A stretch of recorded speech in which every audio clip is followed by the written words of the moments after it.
আজকের স্পেশাল দিনটা আমি কিভাবে সেলিব্রেট করলাম আর এত মজার কেক আমি কোন পেজ থেকে নিলাম সেসব কিছু নিয়েই থাকছে আজকের ভিডিও।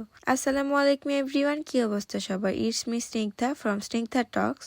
আজকে আমি চলে এসেছি এত সুন্দর একটা রেস্টুরেন্টে যার নাম হলো মিটবক্স ডিলাইটস। এখানকার ডেকোরেশন কিন্তু অনেক বেশি সুন্দর। যারা ছবি তুলতে পছন্দ করেন তাদের জন্য এটা কিন্তু বেস্ট একটা প্লেস। একটা সময় তারা কিন্তু ফুড কোর্টের বিজনেস করতো আর এখন তারা একটা রেস্টুরেন্ট দিয়েছে। আর এখানকার ডেকোরেশন দেখে আমি সত্যি অবাক হচ্ছি। এরপরে এখানে বার্থডে বয় তার কেক আনবক্সিং করছে আর এখানে আপু কিন্তু অনেক সুন্দর করে প্যাকেজিং করে দিয়েছে।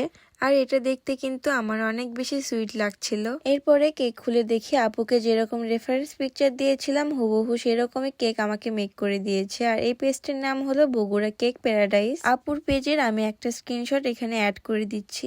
বগুড়া কেক প্যারাডাইস পেজের এত সুন্দর সুন্দর রিভিউ দেখে আমি এখান থেকে কেক অর্ডার করেছিলাম আর এটা মুখে দেওয়ার সাথে সাথে একদমই গলে যাচ্ছিল, এত সুন্দর ছিল কেকটা। আমার খাওয়া বেস্ট একটা কেক ছিল এই চকলেট কেকটা। যারা এর আগে আপুর হাতের কেক ট্রাই করেছেন তারা অবশ্যই জানেন এটা খেতে কেমন মজা। আপুর হাতে আসলে জাদু আছে, এটা খাওয়ার পরে আমার তাই মনে হচ্ছিল।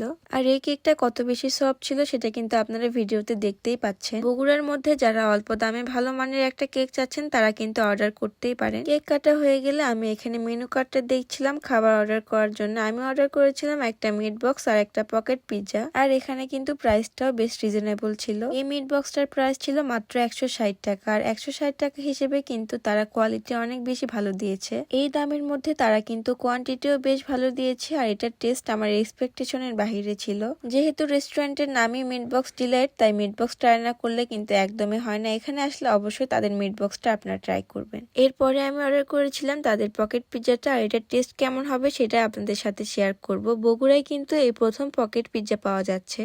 আর এই পকেট পিৎজাটার দাম ছিল মাত্র 130 টাকা। আর 130 টাকা হিসেবে কিন্তু কোয়ান্টিটি বেশ ভালো ছিল। এরপরে চলে আসি এটার টেস্টের ব্যাপারে। এটা খেতে আমার কাছে মোটামুটি ভালো লেগেছে, কিন্তু অনেক বেশি সফট ছিল। এটা একটু ক্রিস্পি হলে খেতে আরো বেশি ভালো লাগতো। এই দামে এর থেকে বেশি অবশ্য এক্সপেক্ট করা যায় না। যদিও আমি প্রফেশনাল ফুড ব্লগার না, তবে আমার কাছে যেমন লেগেছে আমি তেমনই শেয়ার করেছি। খাওয়া দাওয়া শেষ করে আমি যাচ্ছিলাম পিকচার তুলতে। যেহেতু এত সুন্দর একটা রেস্টুরেন্টে এসেছি, পিকচার না তুললে কিন্তু একদমই হয় না। এরপরে ছবি শেষ করে আমি চলে যাই বাসার উদ্দেশ্যে। আর এই জায়গাটার লোকেশন হলো পুরাতন আজিজুল হক কলেজের অপোজিটে। এটা কিন্তু অনার্স ভবন না, রাস্তা থেকে সামনের দিকে তাকালে আপনারা এটা দেখতে পারবেন। আজকের ভিডিও এ পর্যন্তই। ভালো থাকবেন সবাই, আল্লাহ হাফেজ।